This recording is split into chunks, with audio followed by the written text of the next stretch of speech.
طلبت عائلة الشهيد البطل دريد المنصوري والذي استشهد أثناء عملية اعتقال أحمد العلواني طالبت رئيس الوزراء بإعدام العلواني. الزميل علي حسين معه التفاصيل.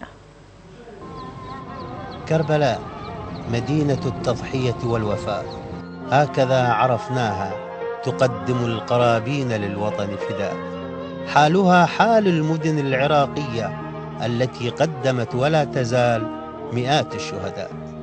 من هذه البيوت المؤقتة والتي تسمى ببيوت المتجاوزين خرج الشهيد دريد المنصوري وهو حامل كفنه معه، تاركا والدته ودموعها تودعه الوداع الأخير.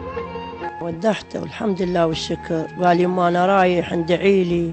قلت له والله يما كل ما أروح للإمام اندعي لكم أنا واندعي للعراقيين كلهم الشباب العراق، بس هسه من قال له لي أنا ما أخذت شفن وياه كتاب الله يم غاربي والمصلاية مطلعينها، هذا كله ما قال لي بيه. هو دريد البطل رفع روسنا وروس العراقيين كلهم إن شاء الله، وما سوى شيء مو زين، بس أريد إعدام أحمد العلواني بس. هذا راح كل والدة على ولدها. لم يمضي على زواج الشهيد دريد سوى 90 يوما، ولا زالت حلاوة العرس حديثة المذاق، إلا أنه كان يهوى حلاوة الشهادة التي يبقى مذاقها خالدا خلود الشهداء، فحلاوة العرسين لهما مذاقهما الخاص. أنا تزوجنا سوا، صار زواجنا سوا وما تهنى، لا تهنى بزواجه ولا شبابه، وهسام جايته بالطريق بنية، وكان هو كان يتمنى تجي بنية وجت البنية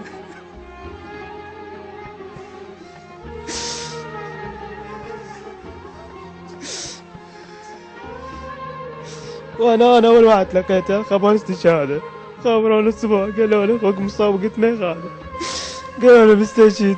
طلعت والله لا قلت تزوجته ولا قلت لحد، طلعت ومبدل عن تبديلتي الطبيعيه لان انا معدي انا وياه اداوم. طلعت خابرت اخوتي وهاي قلت لهم انا اخونا استشهد، يقولوا لي شو اسوي هسه. اخر جايه اليه زار الامام الحسين والامام العباس، خذ الكفن مالته.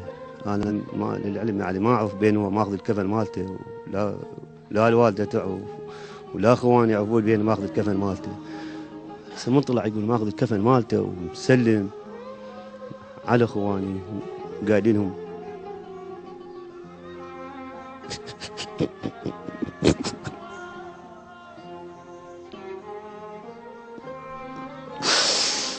كانت ضحكته بسالفته. اخونا راح شهيد ورفعت راس لنا الحمد لله والشكر. احنا متوقعين هالاستشهاد باي وقت، يعني استشهادنا باي وقت انا واخوي متوقعينه، بس هو يعني اخوي الشهيد الله يرحمه حاسب باستشهاده، يعني عالم بموته، من بشر يعلم بموته، لان هو من راح زاويه الامام الحسين كان طريق مقطوع وقت زيارته قبل زياره الاربعينيه، راح زاويه الامام الحسين مو بفضل عباس يعني هاي، وماخذ الشفن مالته وماشي وياه، ومن نازل من السياره الهمر قبل لا يصعد للواجب ينزل الجامع تلقون برون الذمه مرتين ثلاثه، يخابروا لاخويه ويخابروا لاهله زوجته يقول لهم بين الذمه، تقول له شنو صاير؟ قال له بين الذمه. يخابر دريد ويخابر نسي بن محمد يقول له دير بالك على اختك، يخابر العلاوي يقول له دير بالك على زوجتي، مرتين ثلاثه لين حاس بالامانه مالته. انا ما اقول شيء، انا الشكر من رئيس الوزراء لان ما قصر ويانا، بس اطلب شيء واحد، لا يروح دم اخويه الشهيد ولا يروح دم الشهداء ذيك هسه الجاي تجي ما شاء الله، يعني شهداء خير من الله صارت. ما يده العلواني بعد يومين ثلاثه نلقاه طالع يتمشى بطوله. اطلب بس قضاء الله وقضاء الدوله باعدامه، بس هاي ما اطلب اي شيء.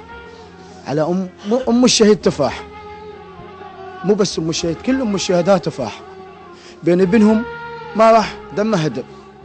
خبر استشهاد دريد جاء للعائلة عبر أحد أصدقائه الذي روى حادثة الاستشهاد بتفاصيلها وكيف كان الشهيد فرحا عندما كلف بعملية القبض على قاتل العراقيين العلواني. الشهيد كان بطل واشترك بعدة معارك، بس سبحان الله وافى القدر بهاي المعركة لأنه شهيد وقاوم الإرهاب وعد اندفاع ومات شهيد العراق. ولذلك انتم شاهدتوا الحالة أنه حتى بيت ما يمتلك ملك، قاعدين أهله بالتجاوز. كل هذا وتحدى الإرهاب بذيك الأيام المحنة، وكان يروح وياي لبغداد هو ويدون اخوته كلهم اقرب اصدقاء اني. وطالب دوله رئيس الوزراء القائد العام للقوات المسلحه وما قصروا ويانا، بس احنا نريد من عنده انه ياخذ دمه ودم كل الشهداء المغدورين، لانه هو من تنفذ الواجب وقاموا جماعتنا بمداهمه الهدف. يقول لهم قام ينادون بمكبرات الصوت انه اضربوا الميليشيات، واحنا هدفنا تعزيز قدرات الدوله. اجينا لعده محافظات ونفذنا واجبات وهدفنا العراق.